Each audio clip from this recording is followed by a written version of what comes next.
itu.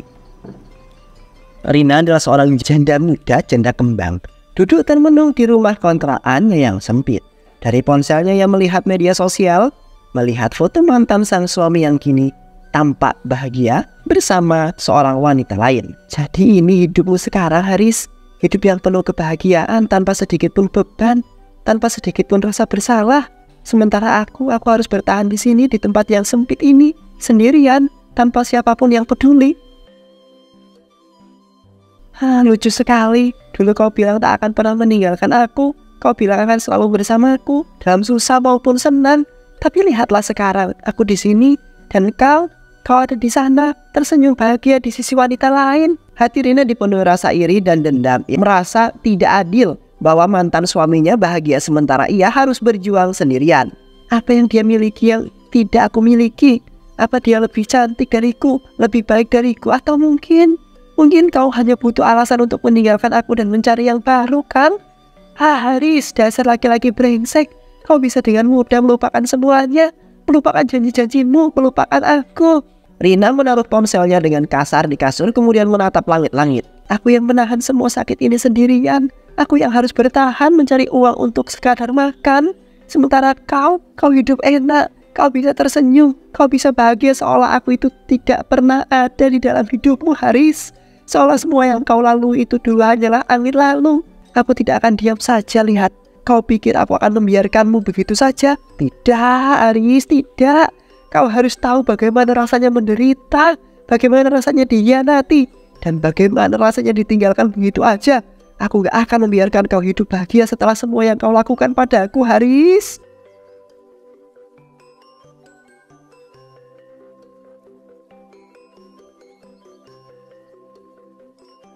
Untuk bertahan hidup, Rina menjual jamu tradisional. Namun usahanya kurang laris karena banyak pesaing yang lebih terkenal.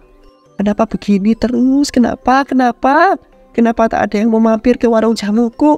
Aku udah mencoba segala cara, menambah variasi rasa, memberikan harga lebih murah, tapi tetap saja tak ada perubahan. Apa mereka itu lebih suka jamu dari orang lain ya? Atau mungkin mereka udah gak mau lagi minum jamuku? Aku tahu jamu ini berkhasiat, aku tahu ini bisa menyembuhkan banyak penyakit. Tapi kenapa orang lebih percaya pada obat-obatan dokter? Apa mereka tak sadar kalau jamu ini udah menjadi warisan nenek moyang kita? Kenapa mereka begitu mudah melupakan sesuatu yang alami, yang lebih aman? Rani meminum jamu yang ia buat sendiri. Apa ada yang salah dengan racikan yang aku punya? Aku sudah mengikuti semua resep turun-temurun. Bahkan aku udah menambahkan bahan-bahan terbaik. Tapi tetap saja mereka lebih memilih pergi ke dokter, membeli obat yang mahal, seolah jamu ini tidak ada harganya. Mereka berbondong-bondong memilih jamu di sana, tapi tidak di sini. Kenapa ya? Apa mereka punya rahasia tertentu? Apa jamu mereka itu lebih nikmat? Atau mereka menggunakan sesuatu yang membuat pelanggan itu kembali lagi? Dalam frustasi, Rina mencari cara agar jamunya bisa lebih laris dan membuat pelanggan ketagihan. Aku harus melakukan sesuatu. Aku harus membuat jamuku itu lebih menarik, lebih kuat, lebih membuat orang itu kembali lagi. Mungkin aku juga bisa menambahkan sesuatu yang lebih istimewa, sesuatu yang membuat mereka itu ketagihan. Ponsel Rina berdering kencang, mengejutkan seorang teman sesama pedagang memberitahu bahwa tentang seorang dukun yang bisa memberikan cara agar dagangannya laris. Halo Sari, ada apa? Warung jamu masih sepi. Iya Sari, masih sama, aku bingung. Harus bagaimana lagi? Aku udah coba segalanya. Aku ada solusi buat kamu. Solusi? Jangan bilang kamu itu menyuruhku ganti usaha ya? Kan, ada dukun di sebelah sana. Katanya dia itu bisa bikin dagangan itu laris. Dukun? Kamu bercanda kan? Serius bu, umurnya dulu hampir bangkrut. Sekarang warungnya penuh setiap hari loh. Pak Budi juga. Mereka bilang ada ramal khusus dari dukun itu. Ramuan khusus? Kamu yakin ini bukan sesuatu yang aneh? Aku nggak tahu pasti, tapi hasilnya nyata. Kalau bisa datang dan dengar sendiri penjelasannya. Aku nggak tahu pasti, tapi hasilnya nyata. Kau bisa datang dan dengar sendiri penjelasannya. Itu terdengar menyeramkan loh. Sari, aku itu nggak mau main-main dengan hal seperti itu. Aku juga dulu ragu, Rin, tapi pikirkan baik-baik ya. Kamu udah usaha keras tapi tetap sepi. Kenapa nggak coba saja? Aku takut, Sari. Bagaimana kalau itu membawa sebuah masalah yang besar? Dengar, Rin, kamu cuma perlu datang dan dengar penawarannya. Kalau nggak cocok ya tinggal pergi. Tapi kalau aku datang itu sama saja aku mempertimbangkan hal ini. Ya kan? Aku bukan memaksa kamu, tapi aku tuh tahu bagaimana rasanya berjuang sendirian. Aku lihat sendiri perubahan pada warung-warung yang mengikuti cara ini. Kalau aku keras, bahkan ada yang sampai menambah stok berkali-kali lipat, Rin. Aku ragu, Sari. Tapi aku juga butuh perubahan. Itu dia. Jangan lihat ini dari sisi negatif dulu, Rin. Anggap aja kamu hanya mendengarkan. Nggak ada salahnya kan? Tapi bagaimana kalau ini berbahaya? Aku nggak mau terlibat yang aneh-aneh, Sar. Rin, aku tahu kamu itu orang yang jujur dan takut melanggar batas. Tapi di dunia usaha kita harus cerdik. Selama ini kita itu sudah bermain bersih, tapi tetap kalah dengan mereka yang pakai cara yang licik. Kamu mau terus-terusan merugi? Aku nggak tahu, Sari. Aku takut salah langkah. Ya ampun, Rin. Jangan terlalu lama berpikir. Ini kesempatan besar. Aku kasih alamatnya ya. Kalau kamu mau tinggal datang aja.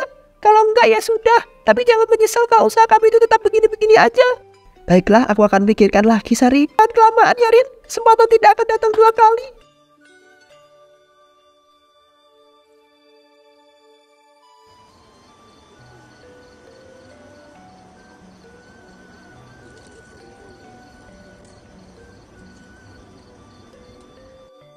Malam itu dengan penuh harapan, Rina menemui dukun itu yang memberikan sebuah ilmu pesugihan.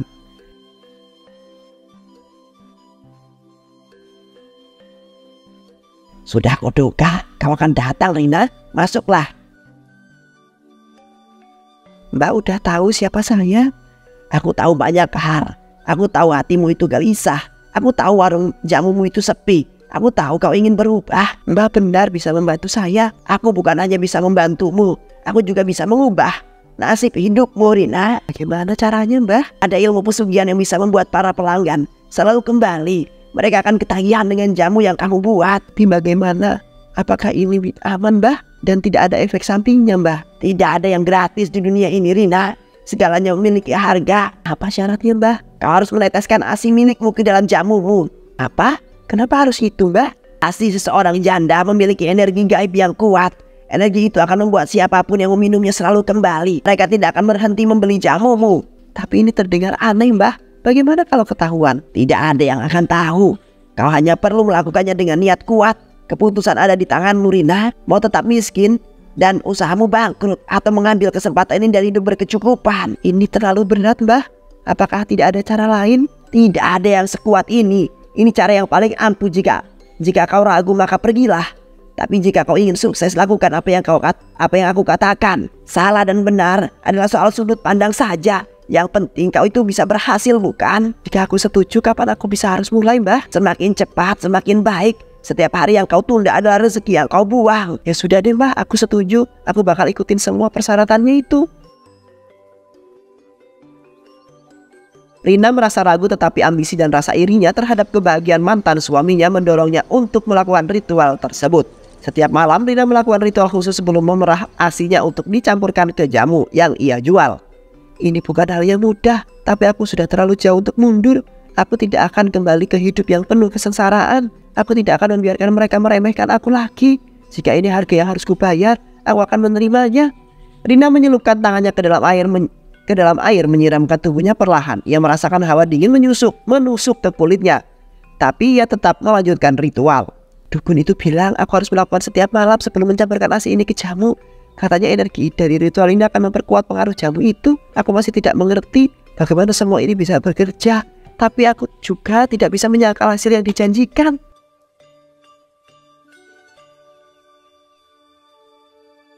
Rina menyentuh dadanya.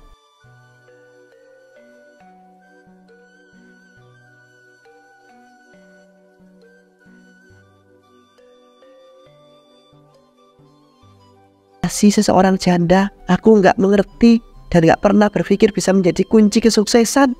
Apakah ini benar-benar pantas? Apakah aku itu sudah kehilangan akal sehatku? Tidak, aku tidak boleh ragu.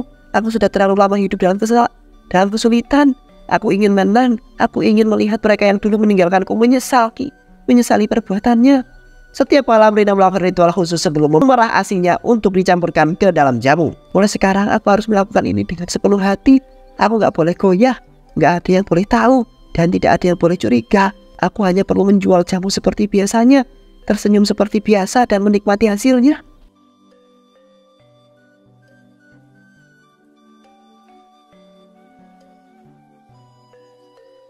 Setelah memulai pesugihan, jamunya mulai banyak diminati oleh orang-orang. Setiap pelanggan yang meminumnya langsung merasa segar dan bertenaga.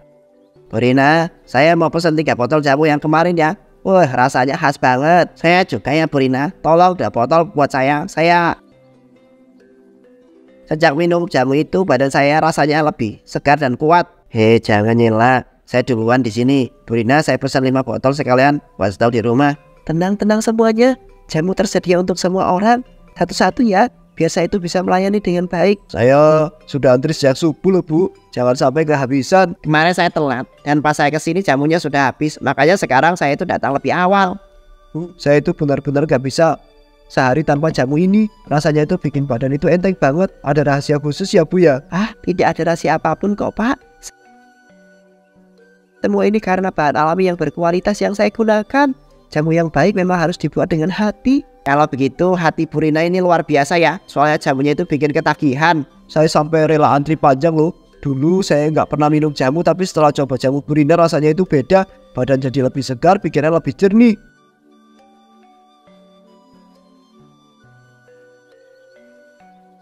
Bu Rina, cepat dong, saya itu sudah telat ke kantor, tapi saya nggak bisa berangkat sebelum minum jamu ini dulu. Baik, saya akan siapkan lebih banyak jamu besok supaya semua kebagian. Jangan sampai ada yang pulang dengan tangan kosong ya. Syukurlah Bu Rina, pokoknya saya itu nggak mau beli dari tempat yang lain lagi. Cuma jamu ini yang cocok di badan saya. Rina mengisi botol-botol dengan jamunya yang menyerahkan satu persatu ke para pelanggan yang membayar dengan wajah puas. Para pelanggan mulai ketagihan dan selalu kembali untuk membeli jamunya Rina. Bahkan ada yang rela antri sejak pagi dini hari.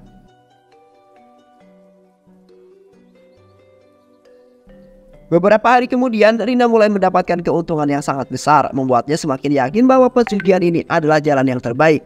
Bisnisnya berkembang pesat dan ia bisa membeli perhiasan serta memperbaiki rumah kontrakannya. Siapa sangka dulu aku hanya bisa bermimpi punya semua ini. Warung jamu kecil yang dulu sepi sekarang jadi rebutan orang. Mereka antri, berebut seperti tak bisa hidup tanpa jamu yang aku punya. Ini lebih dari yang pernah aku bayangkan. Aku bisa membeli apa saja yang kuinginkan, perhiasan, baju mahal, barang-barang yang dulu hanya bisa kulihat di etalase toko. Tak ada lagi tatapan iba dari orang-orang, tidak ada lagi ejekan tentang hidupku yang sengsara. Sekarang aku berkuasa atas hidupku sendiri. Lihatlah, kilauan emas begitu indah. Ini bukan sekadar perhiasan, ini bukti perjuanganku yang aku lakukan. Bukti kalau aku itu tidak lagi berada di bawah. Aku bisa berdiri sejajar, bahkan lebih tinggi dari mereka yang dulu meremehkan aku. Aku ingat betul bagaimana aku itu harus berjuang, menahan lapar, menangis dalam kesendirian. Dulu aku hanyalah perempuan yang ditinggalkan, dianggap tak berharga. Tapi lihat aku sekarang, rumahku lebih indah, pakaianku lebih mewah, hidupku lebih nyaman. Mereka yang dulu menertawakan aku, mereka pasti iri melihatku sekarang. Semua ini berkat jamu itu, berkat pesugihan itu. Kalau aku itu tak mengambil keputusan itu, aku itu pasti masih meratapi nasib, hidup dan kesengsaraan. Apa aku menyesal? Tidak. Aku tidak menyesal sama sekali. Ini adalah jalanku, ini adalah pilihanku, dan aku akan terus melangkah ke depan. Dulu aku selalu bertanya-tanya, bagaimana rasanya punya banyak uang. Sekarang aku tahu, dan aku menyukainya. Aku menikmati setiap rupiah yang masuk, setiap barang mewah yang bisa aku beli. Setiap kali melihat wajah-wajah para pelanggan yang terus kembali tanpa sadar, mereka sudah terikat dengan jamu yang aku punya. Tapi sampai kapan ya ini akan bertahan? Akankah keberuntungan ini terus berpihak kepadaku? Tidak, aku gak boleh berpikir seperti ini. Aku sudah berada di jalur yang benar. Tidak ada jalan mundur, tidak ada rasa ragu. Aku akan semakin besar, semakin sukses, dan tak ada satupun yang bisa menghentikan aku.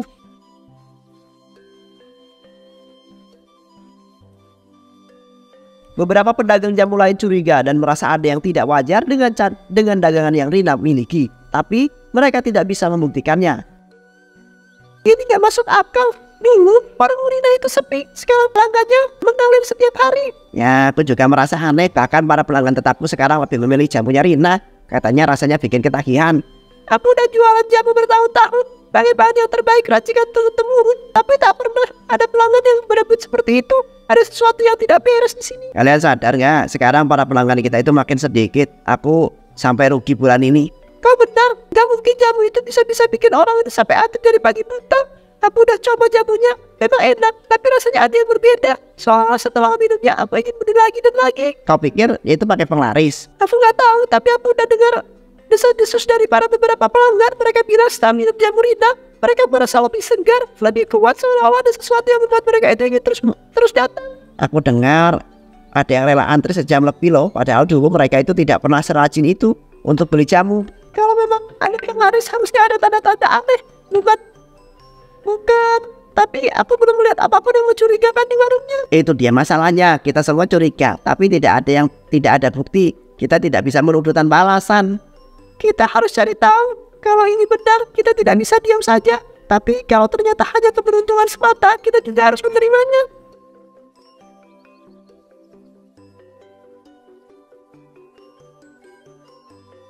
Warung jamu Rina semakin ramai, pelanggannya terus berdatangan tanpa henti, membuat Rina semakin sombong dan mulai meremehkan orang lain, termasuk pedagang lain yang dulunya bersaing dengan dirinya.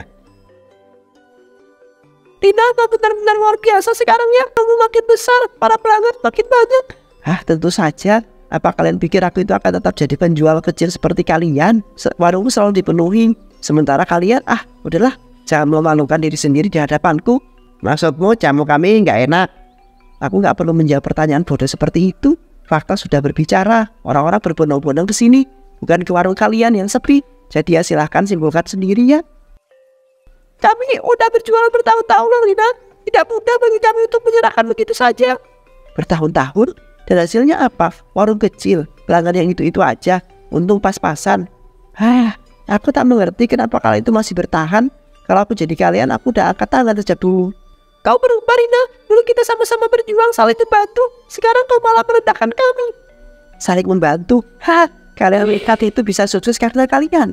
Kalian hanya batu loncatan. Aku bekerja keras. Aku mengambil keputusan berani. Sementara kalian hanya meratap dan mengeluh. Itu bedanya aku dan kalian. Kau benar-benar lupa diri ya. Kesuksesan tidak sebenarnya. Kesuksesan yang seharusnya membuat seseorang kehilangan hati nurani. Hati nurani? Hati nuraniku gak akan membantu kaya. Lihat aku sekarang, aku punya uang, pelanggan setia, hidup mewah. Kalian masih di tempat yang sama menunggu mukjizat yang tak akan pernah datang. Kita lihat saja, Rina, keangkuhan itu tidak akan bertahan selamanya.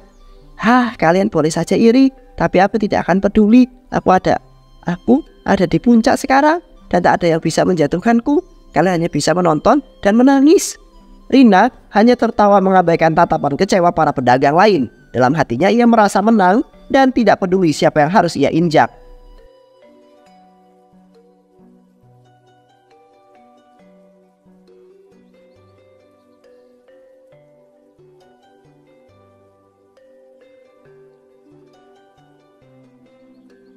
Assalamualaikum Bu Rina. Waalaikumsalam Pak Ustadz. Wah, saya nggak menyangka Ustadz mau mampir ke warung kecil saya ini. Ada yang bisa saya bantu, Ustadz? Saya sering mendengar tentang jamumu, tentang jamu ibu dari warga-warga. Katanya jamu ini sangat berkhasiat dan membuat badan lebih segar. Saya jadi penasaran ingin mencobanya. Warga memang suka berlebihan dalam memuji, Ustadz. Tapi memang jamu saya itu punya resep khusus yang membuatnya itu berbeda. Ustadz ingin mencoba yang mana? Saya nggak terlalu paham soal jamu, tapi ibu berikan saja yang terbaik menurut ibu ya. Baiklah, saya siapkan jamu yang paling laris di sini ya Ustadz. Pasti akan suka.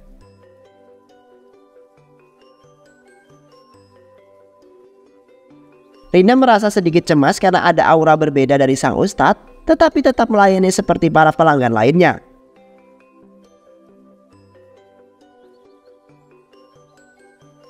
Terima kasih ya Bu Rina. Bismillahirrahmanirrahim.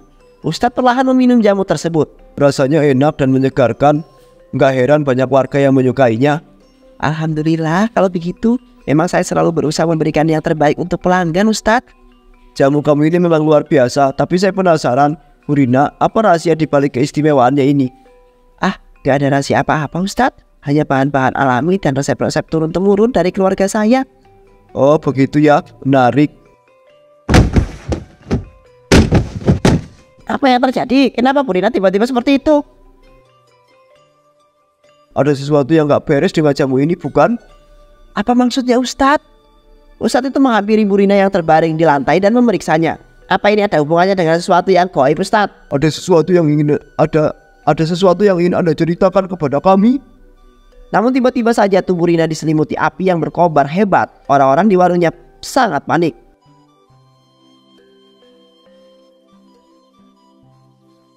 Setelah kejadian itu, bisnis jamu Rina pun lenyap bersama dirinya. Warga desa yang melihat kejadian itu percaya bahwa ini adalah hukuman langsung dari Tuhan karena ia menggunakan ilmu hitam dalam usahanya.